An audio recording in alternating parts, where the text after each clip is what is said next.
ஒருவேளை அடுத்த ஜென்மம் ஒன்று இருந்துச்சுன்னா என்னவா பிறக்கணும்னு ஆசைப்படுறீங்க? எதுவுமே மாதிரி ஐடியா இல்லை. எதுவுமே ஐடியா இல்லையா? ஏன் ப்ரோ இந்த ஜென்மமே இப்படியா போல அடுத்த ஜென்மம் வரையா அது நமக்கு தெரியாது, கடவுளுக்கு தானே தெரியும். காக்காவா பிறந்தாலும் 4 பேர்த்துக்கு கொடுத்துட்டு போவோம், அவ்வளோதான். எது வருதோ அதை தான் ஏற்றுக்கணும். சோதிக்காதீங்க, சோதிக்காதீங்க. ப்ரோ உங்களோட பேர்? என் பேர் கார்த்திகேயன். கார்த்திக். Okay bro. இப்போ நீங்கள் வந்து அடுத்த ஜென்மத்து மேலே நம்பிக்கைலாம் இருக்கா? இருக்கு ப்ரோ. அதெல்லாம் இருக்கா? என்னவா பிறக்கணும்னு ஆசைப்படுறீங்க அடுத்த ஜென்மத்தில்? அடுத்த ஜென்மம் பிறந்தா பையனாக தான் பிறப்பேன். ஓகே. ஆனால் பிறந்தா கண்டிப்பாக லவ் மட்டும் பண்ண மாட்டேன் ப்ரோ. லவ் மட்டும் பண்ணுவேன். அப்போ இந்த ஜென்மத்தில் பண்ணுறீங்க? லவ் பண்ணி பட்டுட்டேன், அதனால பண்ண மாட்டேன் ப்ரோ. அப்படி என்ன பட்டீங்க லவ்னால? எவ்வளோ நடந்துச்சு ப்ரோ ஸ்கூல்ல. சொல்லுங்க ப்ரோ. நிறைய நடந்தது ப்ரோ ஸ்கூல்ல. என்ன சொல்ல முடியாது. என்னாச்சு ப்ரோ? விடு ப்ரோ, அதை பத்தி சொல்லிட்டாரு. விடு ப்ரோ. ப்ரோ கண்ணு கலங்குது ப்ரோ. ஏன் ப்ரோ கண்ணெல்லாம் கலங்குற நீ சொல்ற? சொல்லு ப்ரோ, ஏன் என்னாச்சு? எப்படி காதல் தோல்வியா? ஆமா ப்ரோ. ஏன் என்னாச்சு? அது நல்லா தான் ப்ரோ போயிருந்தது. நடுவில் என்ன ஆயிடுச்சுன்னு தெரியல ப்ரோ. அந்த பொண்ணு சொல்ல கால் பண்றதே இல்லை, எதுவும் பண்ணல, அப்படியே போயிடுச்சு ப்ரோ. அப்படியே போயிடுச்சா? சொல்லவங்க எல்லாம் போயிடுச்சு. எதுவும் பண்ணது நிஜமா ப்ரோ. சோதிக்காதீங்கடா என்னைய. எனக்கு எந்த ஆசையும் இல்லை ப்ரோ. ஏன் ப்ரோ இந்த ஜென்மமே இப்படியா போல அடுத்த ஜென்மம் வரையா சும்மா இருக்கும்ல, ஏதாவது பிறக்கணும்னா என்ன வரும்? என்ன ஒரு மீனா பிறந்துட்டு வரும். மீனா பிறக்கணும். பத்தியா எத்தனை பேருக்கு அவன் வாழ்க்கை தர போறான் தெரியுமா? மீன் சாப்பிட்டா கண்ணுக்கு நல்லது.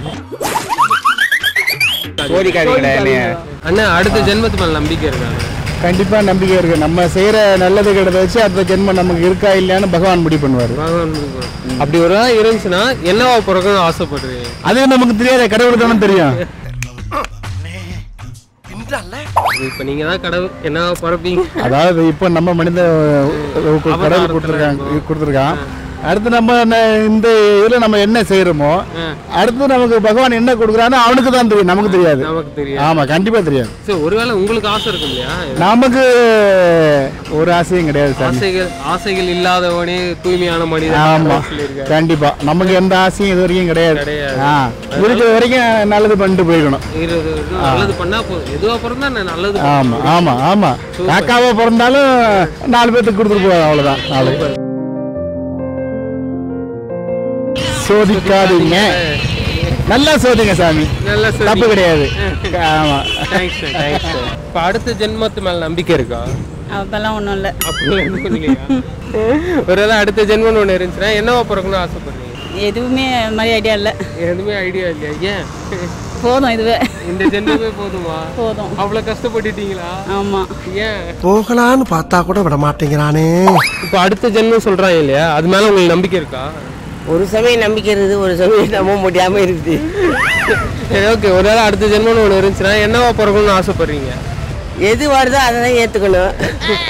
நமக்குன்னு இருக்கும், இருந்தாலும் அது வருதுன்னு தெரியாது இல்லை. எது வந்தாலும் ஏற்றுக்கணும். எது வந்தாலும் ஏற்றுக்கணும், அவ்வளோதானே தவிர்த்து வேற எதுவும் கிடையாது. சூப்பரா, பயங்கரமா வாழ்ந்துருவோமா? எதுவாக பிறந்தாலும் பயங்கரமா வாழ்ந்துருவோமா? அவ்வளோதான். எது வந்தாலும் ஏற்றுக்கணும் தானே ஒன்று, எந்த கஷ்டம் நஷ்டம் வந்தாலும். சரி சரிம்மா, பாய் சொல்லுங்க.